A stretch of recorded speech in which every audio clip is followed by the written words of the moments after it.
आज वातावरण एवढं छान आहे ना, पाऊस पडतोय, गार हवा आहे. म्हटलं चला आज चिवडा बनवूया. घरामध्ये मला जेवढं काही जे काही भेटलं मी त्यामध्ये करते. नमस्कार, स्पेअर टाइम मेलडीमध्ये तुमच्या सर्वांचं स्वागत आहे. आज आपण बनवतोय जाड्या पोह्याचा चिवडा. पोहे तळून घेऊन त्याचा आपण चिवडा बनवतोय. त्यासाठी लागणारे आपल्याला जाडे पोहे घेतलेत वाटीभर, तीळ जे मला फार आवडतात, आणि चिवड्यामध्ये पोह्यामध्ये थालीपीठ असलेच पाहिजे ते. हिरवी मिरची वाटली तर टाका, किंवा जाड्या पोह्याचा आपण जो तळून चिवडा बनवतो त्यामध्ये लाल तिखट फार जास्त छान लागते. आणि हा आहे कढीपत्ता, जो मला फार आवडतो. तो पोह्यात पण आवडतो आणि चिवड्यामध्ये पण फार आवडतो. आणि शेंगदाण्याशिवाय तर कुठलाच चिवडा किंवा पोहे पण होणार नाहीत, बरोबर. आणि हे खोबरं पण मी थोडंसं पतलं एकदम असं एकदम पतलं चिरून घेतलंय, कारण जास्त जाड असेल तर मग ते खाल्ल्या नाही जाणार. त्यामुळं तेल आपलं चांगलं तापलेलं आहे. आता आपण सुरुवात करूयात.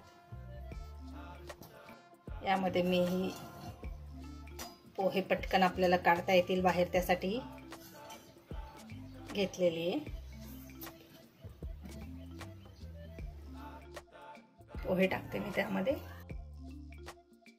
थोडंच टाकूया.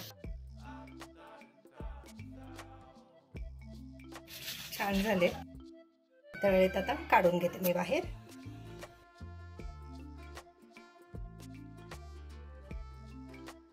फुलून आले का ते काढून घ्यायचे आपल्याला. त्याला काही फक्त लाल वगैरे करायचं नाही आपल्याला.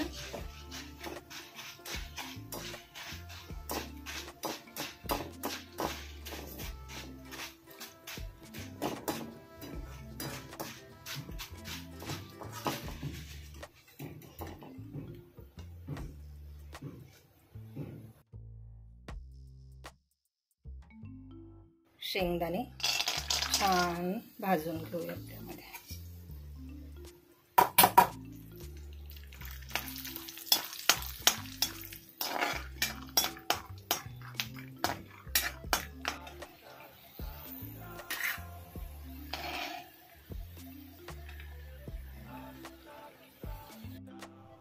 खोबरं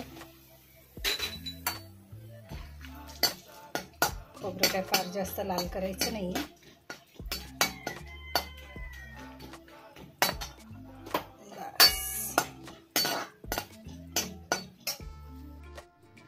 त्यानंतर कढीपत्ता.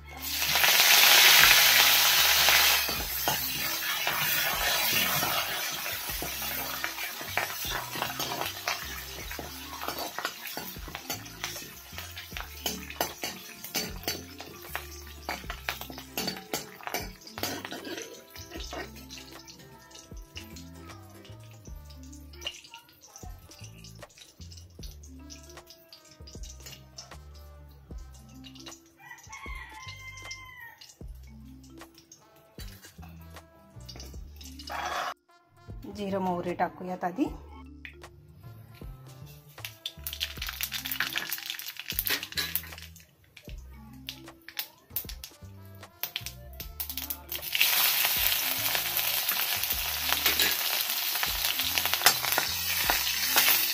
हिरव्या मिरच्या लगेच टाकून दिलं.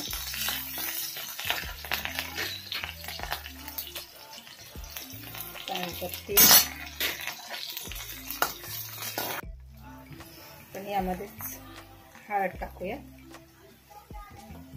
आणि थोडीशी चटणी.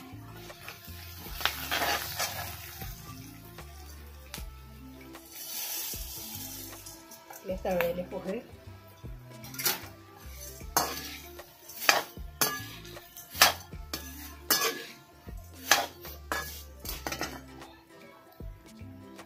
आपलं खोबरं आणि शेंगदाणे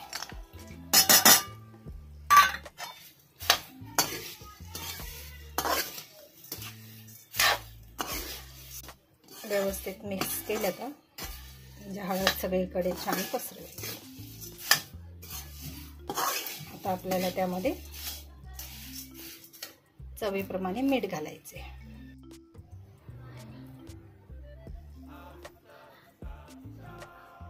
तुम्ही तुमच्या चवीप्रमाणे घाला. कुणाला जास्त लागतं, कुणाला कमी लागतं, तुम्हाला जसं आवडत असेल त्या पद्धतीने घ्या.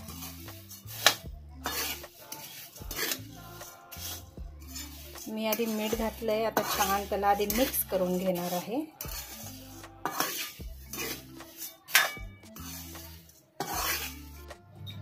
यामध्ये आपण कढीपत्ता टाकू.